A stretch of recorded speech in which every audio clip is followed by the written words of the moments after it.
Me 3 kandidat për kryetar komunash në rrethin e parë të zgjedhjeve lokale, por deri tani asnjë fitore. Alianca për shqiptarët e Ziadin Selës i ka varur të gjitha shpresat në rrethin e dytë, konkretisht në Struk për në datën 2 nëntor. Me mua në studio për të komentuar rezultatin zgjedhor është kreu i Aliancës për shqiptarët Ziadin Sela. Zoti Sela, mirë se erdhët në Alsat. Mirë se u gjeta, faleminderit për ftesën. Deri tani nuk i keni komentuar rezultatet zgjedhore, kanë kaluar parafërsisht 5 ditë nga zgjedhjet. Kjo është paraqitja juaj e parë, pse vendosët që të mos flisni deri sot? Ne kemi komunikuar bashkë, më duket, me njërë ditën pas zgjedhje, dhe ju më thata, cili është komenti im, lidhje me zgjedhje, thështë do të kisha ardhur me knetësi në studio, për të sqaru edhe për të deklaruar, për të informuar opinionin, dhe ja ku jemi sonte. Kishit 3 kandidat për kryetar komunash, ka mbetur vetëm Struga për një shans të dytë në rrethin e dytë të zgjedhjeve. Si komentoni këto rezultate fillimisht? Qytetarët shprehen verdiktin e vet, natyrisht që presioni e shantazhi ka qenë shumë i madh nga ana e një qeverie e cila nga një vit e ca përveç shantazhit,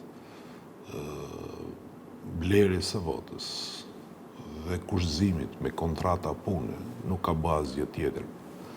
Dhe natyrisht që fatkeqësisht nuk duhet të jetë kështu, qytetarët në rrethana këtilla, këto lloj politikanësh duhet t'i dënojnë dhe jo t'i shpërblejnë me votë, por do t'ishte ullet prej meje si kryetar partije që të komentoj sjelljen e qytetarëve, bazuar te parimi që ato kanë drejtë edhe kur gabojnë, apo. Po patjetër e kam që ta them që kur lirinë e këtë kufizuar dhe shantazhit e drejta më elementare që ka qytetari dhe që është vota, apo për mua, edhe kam thënë edhe gjatë fushatës në fjalime, e shenjtë, sepse vota nuk duhet parë vetëm si një moment ku ti e hedh sepse të ka thënë drejtori që po nuk votove do nxjerr prej punë, por aty është të shkruar ardhmëria jone për bashkët. Ashtu siç do t'i hedhim votët, që ashtu do t'a kemi edhe ardhmërinë. Dhe me këtë gjuhë jam munduar të flas edhe në fushat. Vota po që është interes, po jo personal. Në qoftë se është interes personal, atëherë ti shkel mbi interesat e shumë personave të tjerë, duke vendosur vetëm për çështje personale. Vota është interes gjeneratësh. Vota është amanet të parësh, prindërish, gjyshësh, e stërgjyshësh, e babaj e nënë, por është interes fëmije e nipi e mbesi.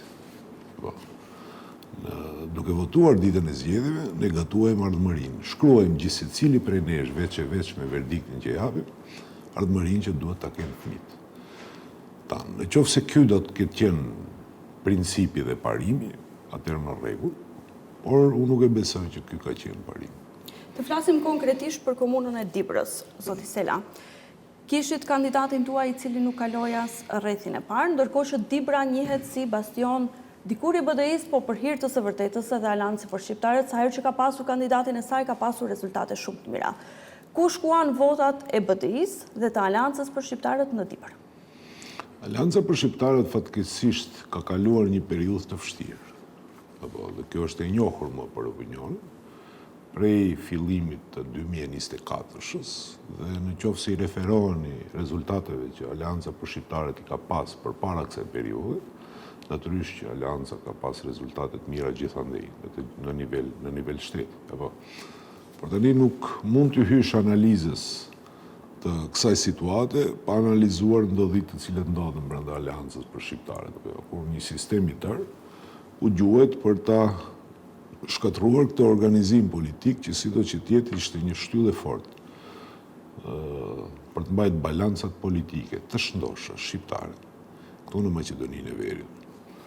Ato të cilët e bën këtë gjë, natyrisht që kishin parasysh që ne të vim në një situatë paqartësie politike që karakterizon realisht edhe këto zgjedhje edhe përditshmërinë tonë dhe janë strukturat të cilët nuk ja duan mirën shqiptarëve këtu në Maqedoninë e Veriut. Dhe prandaj them që kur i hym se analize për ato që ka pas Alianca, unë uroj shumë shpejt Alianca do të vendoset në pozicionet që ka qenë, sepse këtë e ka përborxh në fundit ati interesi që folja pak më herë gjeneratave të ardhshme, në mënyrë që të kemi një skemë politike më stabile këtu në Maqedoninë e Veriut. Tani, se i përket rezultateve në Dibër, është një inxhinjering që ka ndodhur, është sipas dënave të cilët ne i kemi. VMRO-ja ka përkrah, si gjithandej, kandidaturat e Vlenit. Këndej nga ky kandidat i pavarur kanë shku, siç duket, edhe votat e LSDM-s, në mënyrë që vazhdon projekti që aleancat mos jetë faktori i cili... Kanë shkuar votat të BDI-s të dy kandidatët e tjerë në Dibër, duke marrë parasysh se kandidati i pavarur dikur ka qenë shumë i afërt ose brenda strukturave të BDI-s. Po tani unë nuk përjashtoj mundësinë diçka e të tillë, po disi është, ka një parim zgjedhje, kur mbaroj zgjedhjet mbyllet debati se kush ku votoi, sepse mund edhe t'ja huqish, apo. Dhe padrejtisht dikush që t'ka përkrah ti thuash që se ke pas përkrahës dhe dikush që s'ka përkrah ta llogarisish përkrahës. Pyetja ime më direkte është thjesht unë dhe strukturat e mia politike kemi funksionuar çdo herë mbi parimin e korrektesës. Kur jemi në koalicion me dikën, jemi në koalicion dhe japim kontributin tonë. Dhe kur s'jemi, nuk jemi dhe e themi publikisht. Po ja që pyes ndryshe, a jeni i kënaqur nga ky koalicion me rezultatet që i solli koalicioni në zgjedhje? Për kandidatët tuaj, po flasim konkretisht. Unë duhet t'ju përgjigjem me një kundërpyetje. Çfarë quan në rezultat? Asnjëri nga kandidatët tuaj nuk ka kaluar. Tani në çfarë dimensioni jeni duke më po, si asnjëri, jemi në balotazh në raundin e dytë. Tek vota shqiptare nga buron legitimiteti i im si kryetar partije, ne jemi 1800 përpara në Struk. Nuk fituat në Haraçin, edhe pse keni një bazë shumë të mirë të mbështetësve? Me një diferencë të vogël.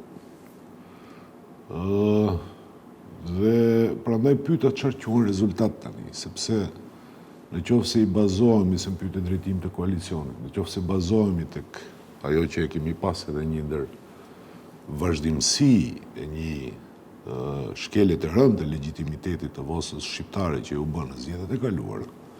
Alianca Kombëtare për Integrim ka pas një rezultat të mrekullueshëm si koalicion, për shkak se fuqia politike dhe mesazhi politik matet me votën direkte dhe vota partijake në zgjedhje lokale është në lista e këshilltarëve.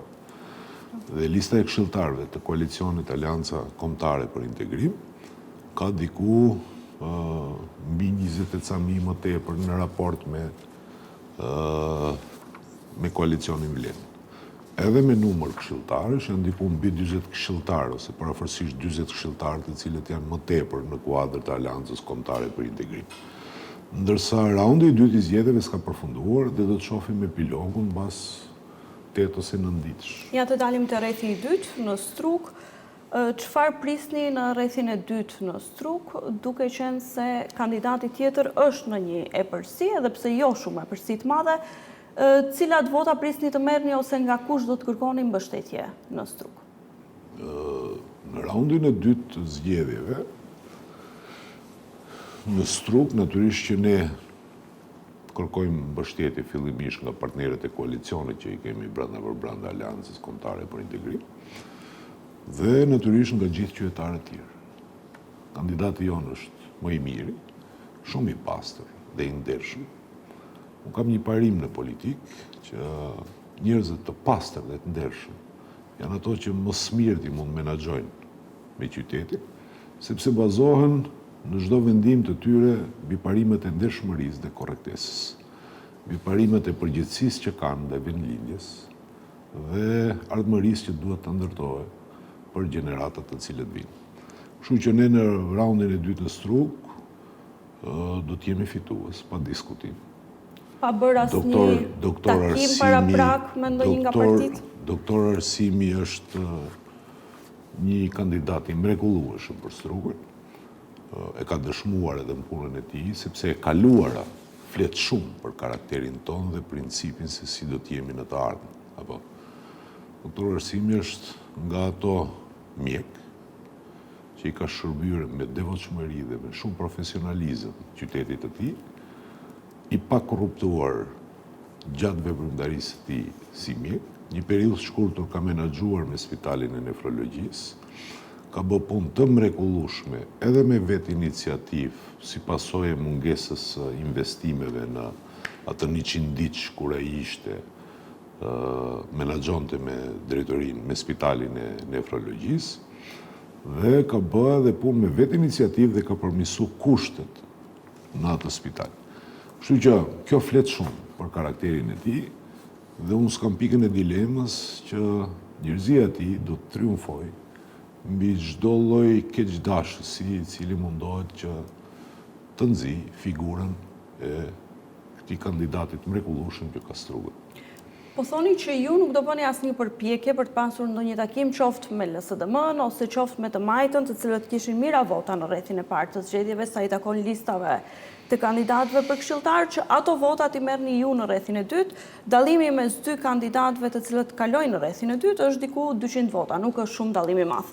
Cilat vota shpresoni që t'i merrni? Të qytetarëve është deklaruar doktor Arsimi dhe i ka lirinë tërësishme prej kur ka dalë si kandidat, që të komunikohet të gjithë aktorët politik, të gjithë qytetarët, dhe të arrijë që t'i fitojë zgjedhjet në komunën e Strugës.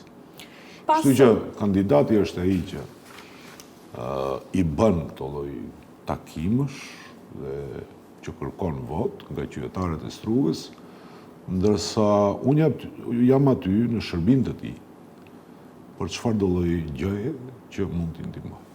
U dëmtoi lista e Merkos në Strugë sa i takon përçarjes së votës që vinte nga ish-BDI-ja? Sipas gjithë gjasave, po. Sepse dini si, po këto janë çështje të cilët do duhet t'i komentoj dikush nga brenda BDI-s dhe nuk më takon mua si partner koalicioni që të komentoj zhvillimin. Po kandidati është juaj, prandaj edhe ju analizat me siguri i bëni. Kandidati është i joni, por unë do të rezervohem që të them çfarë do qoftë në mënyrë që të mos dëmtoj kandidatin për raundin e dytë. Kuptohet që kundër kandidati nga ana tjetër është njeriu i cili paçkase gojen e ka plot ndryshim, nuk është gjë tjetër vetëm se vazhdimsi e asaj që ka qenë Struga deri tani. Keni pasur deri tani, besoj se jo, për shkak se ashtu na kanë thënë edhe partitë të tjera, ndonjë takim mes partnerëve të koalicionit të AKI-s për të analizuar këto rezultate zgjedhore? Ndonjë takim të përbashkët? Po. Jo, nuk kemi pas një gjë të tillë. Kam takuar zotin Ahmeti para ca ditësh, kemi biseduar në lidhje me raundin e dytë, po ne funksionojmë si koalicion jo vetëm në Strugë, por në të gjithë vendet ku jemi në balotazh. Shtabët janë bashkë, janë duke punuar në teren dhe ne do ja dalim më 2 nëntor që të shpallim edhe fitoren tjetër në komuna ku i kemi kandidatët tonë në balotazh. Të gjitha partitë, koalicionet më të mëdha janë në rënje në këto zgjedhje në krahasim me zgjedhjet parlamentare të vitit 2024. VMRO-ja rënje 134.000, LSDM-ja 28.000, AKI-ja 23.000 dhe Vleni 15.000. Si e vlerësoni këtë rënje? A është për shkak se ju nuk i motivuat mjaftueshëm qytetarët, nuk u ofruat mjaftueshëm opsione, ose janë lodhur tashmë nga lojrat politike, të them? Dëgjoj, ju duhet jeni të vetëdijshëm që ka mbi një vit e ca që bëhet një propagandë e tmerrshme kundër figurës së politikanit shqiptar. Këtu në Maqedoninë e Veriut dhe te bloku shqiptar, unë e kuptueshme është për mua sepse ka një rënje. Natyrisht që kjo është një tendencë në drejtim të asaj të zhbërjes së organizimeve të mirëfillta politike shqiptare, duke bërë qytetarët që zhgënjehen nga politikbërësit shqiptar në përgjithësi, apo paçkase në momente në të shumtën e kohës është apostrofuar BDI, apo ideja bazë është që të paraqitet përpara qytetarëve një model i keq i politikbërjes shqiptare, dhe realisht ideja ka qenë që zhbëhen organizimet politike shqiptare. Me këtë është marrë VMRO DPMN-ja dhe kaq mund të them në drejtim të bllokut politik shqiptar. Nëse i referohemi shifrave të rënjes të Vlenit, këtu është në direkt si rezultati mosmbajtjes asnjë premtimi parazgjedhor të zgjedhjeve të kaluara. Në qoftë se e kam gabim, ma thoni, cili nga këto, nga premtimet që i dha, i realizoj. Përkundrazi, janë aty dhe ishin aty për të realizuar çdo premtim që Kristian Mickovski e paralajmëroi përpara zgjedhjeve. Për të zhbërë të arrirat që burojnë nga marrëveshja e orit pas 2001-shit e deri sot, dhe realisht ai edhe i zhbëri disa. Sot nuk kemi balancues në lidhje me punësimin. Sot tendenca për të shfuqizuar gjuhën shqipe, në qoftë se bëhet interpretimi i saktë i vendimit të gjykatës kushtetuese në lidhje me balancuesin, hap rrugë që të bie edhe Badenteri, ose hap rrugë për të manipuluar Badenteri, për shkak se në deklarimin e përkatësisë etnike, gjykata kushtetuese thotë që është dëshirë e përditshme, pa venduar në një afat kohor, se kur mund të deklarosh përkatësinë tënde etnike. Kështu që mund të zgjohesh unë shqiptar, të deklarohesh maqedon dhe të flesh turk. Ndoshta do bëj një koment personal, po ndoshta ulja e interesimit të votuesve për të votuar ka të bëjë edhe me faktin që temat etnike zunë një hapësirë shumë të madhe në zgjedhjet lokale. Nuk është e vërtetë dhe kjo është gabim për drejtimin dhe jam kundërshtar më i madh i idesë. Gjithmonë më pak unë fol për projekte konkrete në për komuna dhe për probleme reale. Unë merrem me politikë, por nuk pretendoj të jem më i zot se ato të cilët filozof me emër, të cilët kanë studiuar fenomenet politike. Të gjithë ato që mendojnë që barabartësia ekonomike do të sjellë lirin nga bojrand, sepse pa liri nuk ka barabartësi ekonomike. Dhe as pushtet lokal dhe zhvillim lokal nuk do të ketë pa demokracinë politike dhe pa lirin e mirëfill që ne na mungon si shqiptar. Ndërsa te bloku politik Maqedonës, rënja është për shkak se po njësoj për shkak mosmbajtjes së premtimeve dhe zotimeve të bëra në zgjedhjet e kaluara parlamentare, ju kujtoni ato shprehjet e famshme dhe thirrjet e famshme që do të rikthejnë emrin e shtetit, që nuk do e përmendin asnjëherë Maqedoninë e Veriut, etj, dhe ky do të jetë rezultati. Kemi edhe 3 minuta dhe unë do doja shumë shkurt që pyes edhe për disa çështje tjera. Nëse e humbisni strugon, do të vazhdoni të jeni pjesë e koalicionit bashkë me BDI-n, Aleanca Kombëtare për Integrim? Nuk mund përgjigjim në pyetje e cila nuk do të ndodhë, mendoj që do ta fitojmë strugon. A duhet të ketë zgjedhje të parakoshme parlamentare, duke pasur parasysh? Jo nesër, po dje. Është Aleanca për shqiptarët me këto rezultate të zgjedhjeve lokale e përgatitur për zgjedhjet? Zgjedhjet e parakoshme parlamentare ne i kemi kërkuar në vazhdimsi, sa po përfundoi 100 ditë që i qeverisë. Dhe Fronti Evropian ka kërkuar që të ketë zgjedhje parakoshme parlamentare.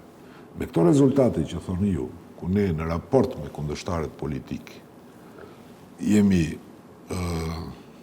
diku mbi 20.000 vota më tepër, tek lista e këshilltarëve, tek lista partijake, po them, dhe të koalicioneve, është motiv më tepër që ne të kërkojmë zgjedhjet parakoshme parlamentare. Dhe në të njëjtën kohë, ky duhet të jetë motivi, momenti që edhe Vleni të largohet nga qeveria, sepse nuk kanë legitimitetin e shqiptarëve. Në qoftë se deri dje mundoheshin të gjejnë lloj-lloj formulimesh që ato kanë legitimitetin, edhe njerë u rikonfirmua që legitimiteti nuk është e ta. Nëse shkoni në zgjedhje të parakoshme parlamentare në pranverë, do të shkoni si AKI ose si Aleancë për shqiptarët? Eksperienca më ka mësuar që të mos flas para kohe pa i ditur rrethanat politike të cilat do ndodhen, gjithsecili prej nesh. Sipas zgjedhgjasave, kjo është betejë për shkak të asaj që përballemi si shqiptar dhe blok politik shqiptar, natyrisht që një vëmërojë të fortë duhet t'i kundër përgjigjemi me një potencë të fuqishme politike shqiptare. Dhe çdo koalicion dhe ndërtimi akoma më tepër në kuadër të Aleancës Kombëtare për Integrim, të kyçes, të faktorëve politik tjerë, do të bënte më të lehtë përballjen me një nacionalizëm të shfrenuar, të cilin e shohim nga bloku politik Maqedonës. Prandaj, unë këtë nuk është në njërisi që e them tani, kjo është deklarata ime, thënë edhe në 100 ditë në qeverisë, ku jam shprehur që ne nuk bëhemi pjesë e qeverisë, po hajdeni ju, bëhemi bashkë në një blok politik shqiptar, në mënyrë që t'i bëjmë ballë këtij momenti politik kur ke një VMRO DPMNE e cila bën shumicën pa pas nevojën e asnjë subjekti politik shqiptar. Dhe çdo parti shqiptare ose eksponent shqiptar që qëndron në qeveri, mos keni asnjë dilemë, çdo ditë shet diçka nga interesat e shqiptarëve këtu në Maqedoninë e Veriut. Po edhe ju keni qenë në qeveri, si Aleancë për Shqiptarët Unë flas, fola për këtë qeveri. Fola dhe në qoftë se unë kam qenë në qeveri, më drejtoni gishtin, cilin për çfarë folë që edhe unë kam që ta asocioj me atë që shet interesat të ndonjë, ku kam gabuar në linja kombëtare si zgjidhjen sel. Mbetën edhe disa çështje pa trajtuar, megjithatë kjo ishte koha në dispozicion, ne do kemi edhe mundësi tjera, ndoshta pas rrethit të dytë të zgjedhjeve lokale. Zoti Sela, ju faleminderit shumë për këtë intervistë. Faleminderit për mundësinë.